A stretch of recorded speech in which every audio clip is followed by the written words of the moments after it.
प्यारे बच्चों, आशा करता हूँ आप सभी बहुत अच्छे होंगे। मैं हूँ आपके साथ आशीष है और आज हम क्लास 6 हिंदी की असेसमेंट वर्कशीट नंबर 8 को पढ़ेंगे, समझेंगे और इसके आंसर भी आपके साथ शेयर करूँगा। तो पूरी वीडियो के साथ एंड तक बने रहें और आगे बढ़ते हैं। इससे पहले वीडियो को भी लाइक कर दीजिए और अपने दोस्तों को भी क्लास ग्रुप में शेयर कीजिए। साथ ही नई नई वीडियो, नई नई अपडेट सबसे पहले पाने के लिए हमारे चैनल को सब्सक्राइब करने के साथ साथ ऑल नोटिफिकेशन को ज़रूर ऑन कर लीजिए। तो चलिए शुरू करते हैं। तो चलिए देखते हैं कि किस प्रश्न का उत्तर आपको कैसे लिखना है, कितना लिखना है और क्या लिखना है। तो ये आपके पास जो पार्ट है वो है अक्षरों की खोज से लिया गया है। तो थोड़ा सा इसका रिवीजन करते हैं ताकि एग्जाम में आपके बहुत अच्छे मार्क्स आएँ। प्रागैतिहासिक मानव ने सबसे पहले चित्रों के जरिए अपने भाव व्यक्त किए। जब मनुष्य ने जन्म लिया तो अपने भाव, विचार, बातें करना, पढ़ा लिखा तो था नहीं, ना ये अक्षर थे, तो सबसे पहले उसने चित्रों के माध्यम से चित्र बना जानवरों का। तो समझ लिया कि जानवर हैं, जैसे चित्र बना वैसे ही उसने संकेत, जैसे पशुओं के, पक्षियों के, आदमियों के, मंदिरों के, चर्च के, मस्जिदों के, है ना। इन चित्र संकेतों से बाद में भाव संकेत अस्तित्व में। सबसे पहले चित्र संकेत आए, फिर आए भाव संकेत यानी कि फीलिंग। जैसे एक छोटे वृत्त के चौहों ओर क्या बना दिया, जैसे गोला बना दिया और चारों तरफ से किरण किरण से बना दिए तो क्या बन गया, सूर्य का चित्र बन जाता है। ठीक है, तो इस तरह से चित्र के साथ साथ भाव भी हमने कनेक्ट कर लिए। बाद में यही चित्र ताप और धूप का द्योतक बन गया। अगर आपको गर्मी दिखानी है, धूप दिखाना है तो सूरज बनाओ और उसके चारों तरफ किरण बना दो। इस तरह अनेक भाव संकेत अस्तित्व में आने लगे। धीरे धीरे धीरे हम डेवलप करने लगे। सबसे पहले हम जानवरों की तरह रहते थे ना, उन्हीं की तरह खाना पीना होता था, उन्हीं की तरह कंदमूल फल खाते थे, उन्हीं की तरह मांस खाते थे, उन्हीं की तरह नग्न अवस्था में बिना कपड़ों के रहते थे, उन्हीं की तरह न बोल पाते थे न समझ पाते थे। ठीक है, धीरे धीरे चित्रों को समझा, उसके बाद हमने भावों को समझा और उसके बाद तब जाकर के काफ़ी बाद में आदमी ने अक्षरों की खोज की और जानवर वहीं के वहीं रह गए। इसीलिए जानवरों से इंसानों को ऊपर माना जाता है कि जानवर वहीं का वहीं रह गया और इंसान धीरे धीरे ऊपर उठने लगा। अगर आप भी पढ़ रहे हैं, समझ रहे हैं तो आप इंसानों की श्रेणी में हैं। अदरवाइज आप ये कह सकते हैं कि बहुत सारे लोग कहते हैं कि अभी भी जानवरों की तरह लोग जीते हैं, जिनको समझ नहीं है पढ़े लिखे होने के बाद भी। अक्षरों की खोज के सिलसिले को शुरू हुए मुश्किल से 6000 साल हुए। कितने हुए? 6000 साल पहले अक्षरों की शुरुआत हुई। केवल 6000 साल अक्षरों की खोज के साथ एक नए युग की शुरुआत हुई। वह नया, सब कुछ नया नया दिखा, पढ़ने लगे, लिखने लगे, बोलने लगे। आदमी अपने विचार और अपने हिसाब किताब को लिख करके समझने लगे। तब से मानव को सभ्य कहा जाने लगा। जब से उसने लिखना पढ़ना शुरू कर दिया तो क्या धीरे धीरे सभ्य लोग कहने लगे। आदमी ने जब से लिखना शुरू किया तब से इतिहास आरंभ हुआ। राइट, किसी भी कौम या देश का इतिहास तभी से शुरू होता है जब से आदमी ने लिखे हुए लेख लिखने शुरू किए। इस प्रकार इतिहास को शुरू हुए मुश्किल से 6000 साल हुए। 6000 साल पहले जब अक्षर नहीं थे तो किताबें कहाँ से आती? इसका मतलब जो इतिहास है ना वो 6000 साल पहले का नहीं है, उसके बाद का है। उसके पहले के काल को प्राग ऐतिहासिक काल, यानी कि इतिहास से पहले का काल प्राग ऐतिहासिक काल, इतिहास के पहले को कहते हैं। अतः हम देखते हैं कि यदि आदमी अक्षरों की खोज नहीं करता तो आज हम इतिहास को नहीं जान पाते, हम बोल नहीं पाते, हम लिख नहीं पाते, अपने विचार प्रकट नहीं कर पाते।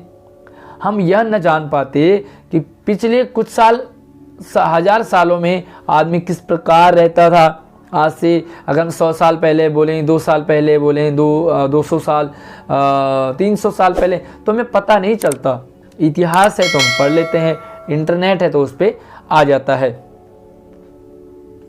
वो क्या क्या कैसे रहता था, क्या सोचता था, कौन कौन राजा हुए, क्या क्या खाते थे, रहन सहन, एक प्रकार की पीढ़ी के ज्ञान का इस्तेमाल दूसरी पीढ़ी करने लगा अक्षरों की बात। अक्षरों की बड़ी वैल्यू है, इसलिए मैं आपसे बार बार कहता हूँ कि बड़ा होना अलग बात है और पढ़ लिख करके बड़ा होना बहुत बड़ी बात है। सीरियसली वर्कशीट को करते रहिए, अपनी पढ़ाई को समझते रहिए। अक्षरों की खोज करने के बाद पिछले 6000 सालों में मानव जाति ने तेजी से विकास किया। जैसे अक्षर आए और ग्रोथ होने लगी, डेवलपमेंट होने लगा, नई नई चीज़ें आने लगी। देखो आज आपके पास फ़ोन है, और आज से अगर हम 50 साल पहले की बात करें तो फ़ोन नहीं होते थे, लेकिन आज फ़ोन है। आने वाले टाइम में और न जाने क्या क्या होगा, क्योंकि इंसान डेवलप कर रहा है।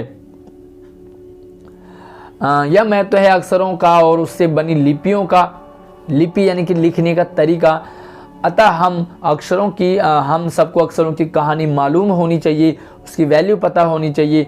आज जिन अक्षरों को हम पढ़ते या लिखते हैं वे कब बनाए गए, किसने बनाए, कैसे बने, किसने खोज की, कहाँ बने, ये सारी चीज़ें हमें पता होनी चाहिए। तभी हम अपने आप को पढ़ा लिखा कह सकते हैं। अदरवाइज हम बड़े ज़रूर हो रहे हैं, लेकिन हम पढ़े लिखे या समझदार नहीं बन सकते। चलिए अगला असेसमेंट है आपके लिए। तो प्रश्न में आपको आंसर बताऊंगा। प्रत्येक प्रश्न का आंसर लिखने से पहले वीडियो को रोक लीजिए, आंसर लिखेंगे और आगे बढ़ेंगे। जैसे सूर्य शब्द का पर्यायवाची शब्द आपको लिखना है, तो बहुत सारे शब्द हैं। जैसे सूर्य को भानु कहते हैं, रवि कहते हैं, सूरज कहते हैं, दिनकर कहते हैं, प्रभाकर कहते हैं, बहुत सारे हैं। तो कोई भी आप एक लिख दें।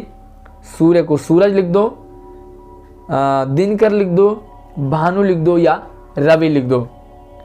वृत्त शब्द का तद्भव क्या होगा? वृत्त शब्द आपका क्या है? तत्सम शब्द है, जो इसका तद्भव क्या होगा? गोला। ये वृत्त है ना, तो इसे तत्सम वृत्त कहते हैं, लेकिन तद्भव होगा इसका गोला। ठीक है। मनुष्य शब्द का समानार्थी शब्द क्या होगा? मनुष्य शब्द का समानार्थी होगा नर। ठीक है, मनुष्य के आगे लिखोगे नर या मानव। सभ्य शब्द का विलोम शब्द क्या होगा? तो सभ्य के आगे आप अ जोड़ दो तो आपका बन जाएगा असभ्य। तो यही आपका क्या हो गया? सभ्य का विलोम। तो क्लियर लिखोगे, सभ्य शब्द का विलोम बराबर असभ्य। पूरा आंसर आपका होना चाहिए। और गद्यांश में से एक संज्ञा शब्द को आपको चुनना है। तो बहुत सारे यहाँ पर संज्ञा शब्द आए हैं। लाइक का यहाँ पर मानव संज्ञा शब्द है। इसी तरह आपको जो चित्र है वो मानव संज्ञा है, जो पशु है वो मानव है, पक्षी है, आदमी है, वृत्त है, बहुत सारे आपको संज्ञा शब्द यहाँ पर मिलेंगे। चलिए, तो कोई एक और संज्ञा शब्द जो इस गद्यांश में इस पैसेज में आपको दिख रहा है, या मुझे ज़रूर आप कमेंट करके उसका आंसर बताएंगे। अगला सवाल, चलिए अगला शब्द है आपके लिए कि गद्यांश से एक विशेषण शब्द को चुन करके आपको लिखना है। तो चलिए मैं आपको गद्यांश दिखाता हूँ। मैं आपको बता दूँ, फिलहाल जो गद्यांश से अगर आप लिखोगे तो सभ्य शब्द आपका क्या है? वो आपका विशेषण है, सभ्य शब्द। साथ ही देखो यहाँ पर जो 6000 है वो भी आपका संख्या ही विशेषण है। इसी तरह से आप और भी इससे विशेषण लिख सकते हैं। चलिए अगला सवाल देखते हैं। चलिए, तो अगला सवाल है, गद्यांश के अनुसार किसी भी देश का इतिहास कब से शुरू होता है? तो इतिहास जो है वो जब से मानव ने, आंसर मैं आपको बोल के बता रहा हूँ, तो प्रत्येक प्रश्न का आंसर आप सुनोगे, उसके बाद समझ करके लिखोगे कि गद्यांश के अनुसार किसी भी देश का इतिहास शुरू हुए 6000 साल हुए। क्योंकि जब से इंसान ने लिखना शुरू किया तभी से तो इतिहास बना। तो 6000 साल पहले इतिहास बनना शुरू हुआ।